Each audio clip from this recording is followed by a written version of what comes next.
അസ്വസ്ഥമായ തൻ്റെ തെരുവു നടത്തങ്ങളിൽ നിന്ന് ഊർജം കണ്ടെത്തുന്നു എന്നും ബംഗാൾ മുഖ്യമന്ത്രി മമതാ ബാനർജി.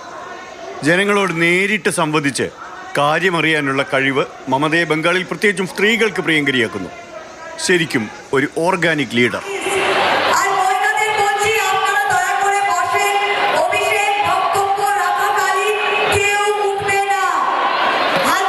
ഇതേ അസ്വസ്ഥത കാണാം തൃണമൂലിന്റെ കൃഷ്ണനഗർ സ്ഥാനാർത്ഥി മഹുവ മൊയ്ത്രയ്ക്കും.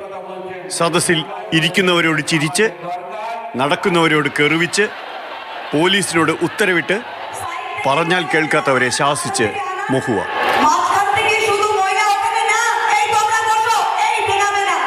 പാർലമെന്റിലെ തീപ്പൊരി ഇംഗ്ലീഷല്ല, പക്ക ബംഗാളിയാണ് ബായ്. മമതയും അഭിഷേക് ബാനർജിയും പലവട്ടം മഹുവയ്ക്കായി റാലികളും ജനസഭകളും നടത്തുന്നു. വേദിയിൽ തൃണമൂലിന്റെ സന്ദേശ് ഖാലി മറുപടി നിറയുന്നു. കൃഷ്ണനഗർ രാജകുടുംബത്തിലെ റാണിമ അമൃത റോയിയാണ് ഇത്തവണ മഹുവയുടെ എതിരാളി. രണ്ടു സ്ഥാനാർത്ഥികൾക്കും മണ്ഡലത്തിൽ പാശ്ചാത്യ ശൈലിയിൽ ഞായറാഴ്ച അവധിയാണ്. ഇത്തവണ മത്സരം കടുപ്പമാണ്. ആളെ കൂട്ടുന്നുണ്ട് തൃണമൂൽ കോൺഗ്രസും. സന്ദേശ് ഖാലിക്ക് മറുപടി പറഞ്ഞുകൊണ്ട്, നരേന്ദ്രമോദിയെ കടന്നാക്രമിച്ചുകൊണ്ട്, കോൺഗ്രസ് CPM സഖ്യത്തെ പരിഹസിച്ചുകൊണ്ട്.